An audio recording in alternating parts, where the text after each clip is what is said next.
regretting life because you didn't take action when you should have taken action. In your 20s, you have the opportunity to jump off the cliff and be okay jumping off the cliff and hitting the ground. Because you know what's going to happen when you hit the ground? You're going to have the capability and the time to get back up, go back up the mountain, and do what needs to be done.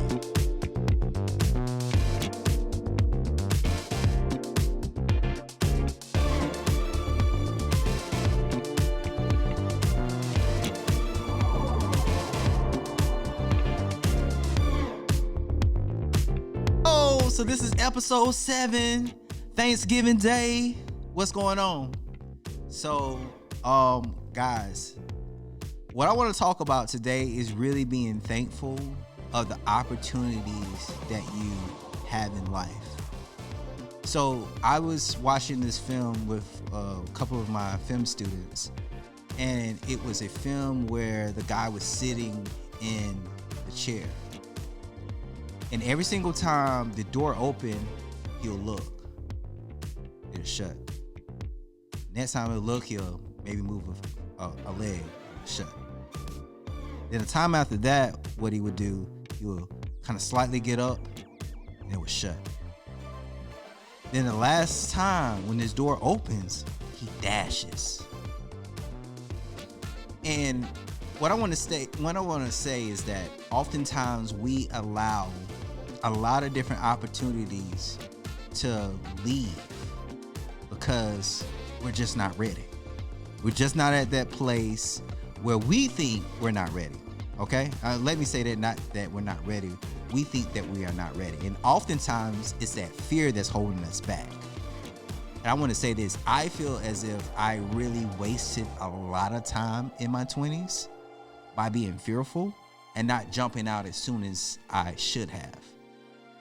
When it came down to opportunities that I had at a couple of different film festivals, and meeting other people, I saw some phenomenal people that have blown up now today that I could have worked with then, and mentioned to us, like, hey man, I love your film. I'm like, oh man, thank you. Being bashful, not really saying anything, and just, oh, thank you so much, but not really grabbing on to the opportunity and saying, hey, thank you. What did you love about the film? I love that you love that. Hey, can we go out, grab dinner or meat, something like that, and chop it up? And I think oftentimes in our 20s, we're not as aggressive as we should be when it comes to what we should be doing, because we allow this false state of fear to kind of conquer us. Then oftentimes that then goes into our 30s. Then it goes into our 40s and we feel, oh, well, that's a young person's thing. I should be doing that. Then it comes to your 50s, and then you hit your 60s, then you're regretting life because you didn't take action when you should have taken action. In your 20s, you have the opportunity to jump off the cliff and be okay jumping off the cliff and hitting the ground. Because you know what's going to happen when you hit the ground? You're going to have the capability and the time to get back up, go back up the mountain, and do what needs to be done. And I feel as if in our 20s, we really don't take advantage of that fear. Not the fear. Take advantage of the fear and really conquer what we need to conquer. Because oftentimes we allow our false insecurities to take advantage of us. So when it comes to you at 18, when it comes to you at 19, 20, 21, if you have kids that are thinking about doing things, new things. For instance, if all of a sudden your kid was phenomenal at this idea in gaming, and they say, hey, I want to go ahead and start a YouTube channel. Oftentimes, I've seen parents itself like, well, that's not going to do anything, but yet you have people like Mr. Beast and all these other content creators that literally started off of YouTube, and that guy's going to be a billionaire or close to a billionaire now. So there's all these hidden opportunities that we often miss because even in our own false insecurities as parents and not allowing our kids to do what needs to be done. So I want to say this, and now to those individuals that are in their 20s and parents aren't supporting, it's okay.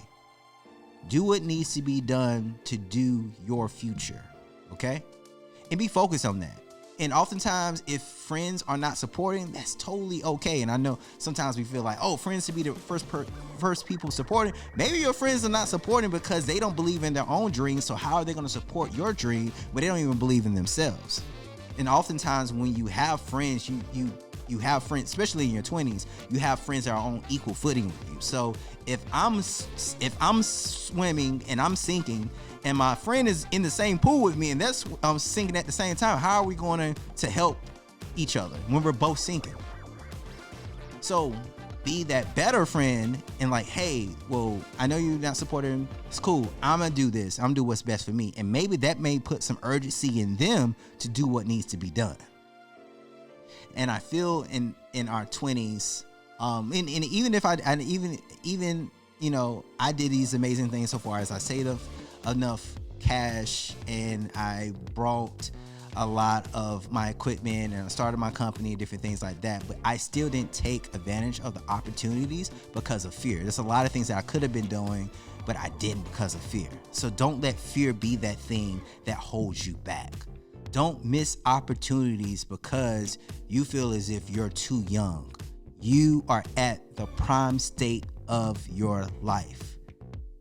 And you can have reckless inspirations and being able to come back from that. Now, I'm not saying go break into cars, do all these crazy things like that, but stuff when it comes to building your future, if that's, hey, I'm a small kid from Charleston and I'm moving out to Cali and I'm just going to do that for a year or two and I'm going to figure it out, do so.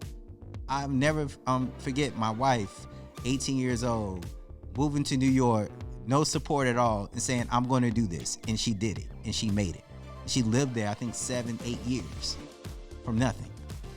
So if you are that type of individual that is holding yourself back because you're afraid on what's beyond the door, don't be that individual. Take action. When that door opens, go. All right, that's good. Let's go ahead and stop it.